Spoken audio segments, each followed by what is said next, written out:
Good morning students. I am Professor Tanya Malviya from Applied Science Department, SIRT Bhopal.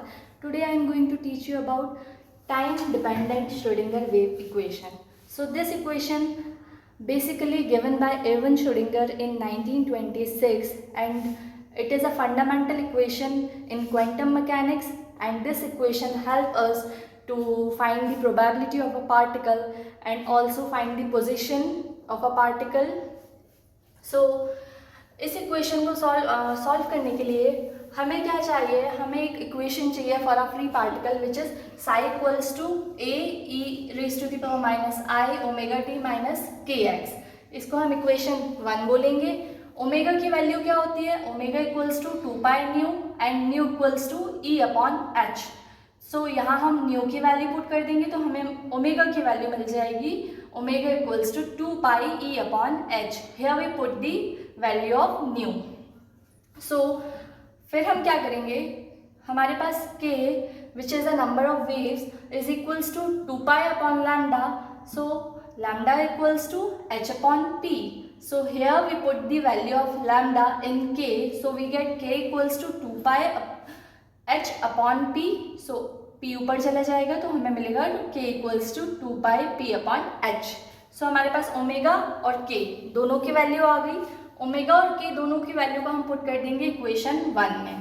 So putting value of omega and k in equation 1 we get psi equals to a e की power minus i 2 pi E upon H जो कि हमारा था omega into T minus के की value क्या थी 2 pi upon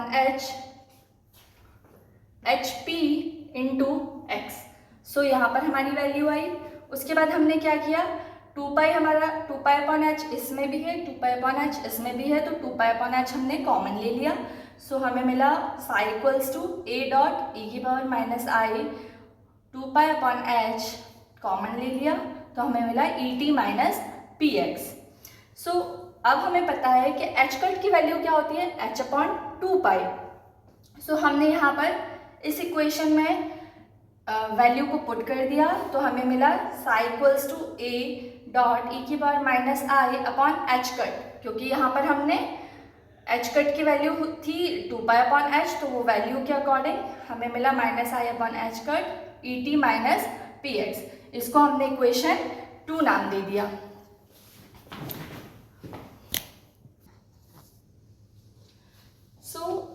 equation 2 के बाद हम क्या करेंगे, डिफरेंशिएट करेंगे इक्वेशन 2 को विथ रिस्पेक्ट टू x. तो हमारी जो इक्वेशन 2 आई थी उसको जब हमने फर्स्ट टाइम डिफरेंशिएट किया विथ रिस्पेक्ट टू x तो हमें क्या मिलेगा a डॉट ई की पावर माइनस आई H cut E T minus P X. और क्योंकि हमने x के रिस्पेक्ट में डिफरेंशिएट किया है तो हमारा exponential minus I P upon H cut ये हमारा फर्स्ट डिफरेंशिएशन होगा. फिर अगेन हम इसको डिफरेंशिएट करेंगे तो हमारा del square psi upon del x square equals to क्या हो जाएगा, ये हमारा स्क्वायर हो जाएगा क्योंकि p को हमने डबल से डिफरेंशिएट x के रिस्पेक्ट में डिफरेंशिएट किया है तो हमारे पास वैल्यू हो जाएगी a dot minus I P upon H cut का whole square E minus I upon H cut E T minus P X. So अब हम क्या कर सकते हैं, हमने इसको minus I square P square upon H cut square मतलब इसको हमने ओपन कर लिया और ये हमारी वैल्यू एज इट इज हमने लिखी है. ये मैंने सिर्फ आपको डिफाइन करने के लिए लिखा है. अब हमारे पास वैल्यू क्या आ जाएगी, क्योंकि हमें पता है कि माइनस आई स्क्वायर क्या होता है हमारे पास -1.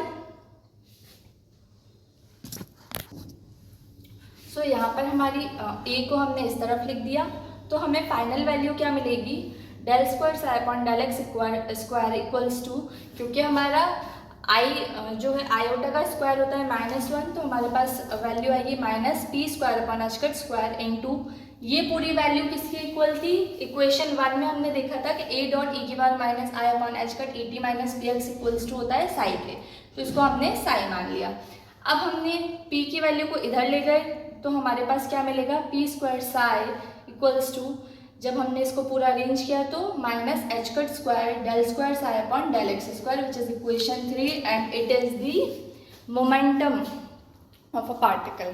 पहले वाली पार्ट में हमने मोमेंटम ऑपरेटर निकाला था for Schrodinger time dependent Schrodinger wave equation के लिए। और इस टॉपिक में हम एनर्जी ऑपरेटर निकालेंगे। सो उसके लिए हमने जो इक्वेशन 2 निकाली थी उसको पहले हमने मोमेंटम ऑपरेटर के लिए x से डिफरेंशिएट किया था।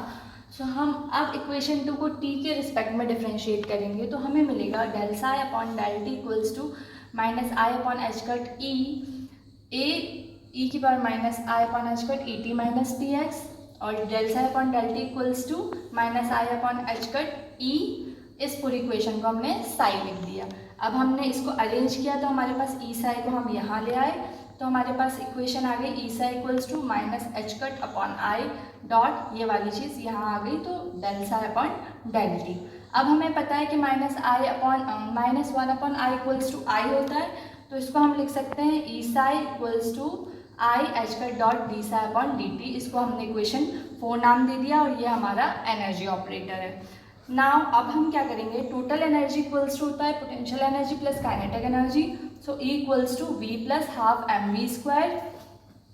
सो हम क्या करेंगे, E equals to V plus half M V square में एम का मल्टीप्लाई और डिवाइड करेंगे। सो हमें M square V square upon M मिलेगा।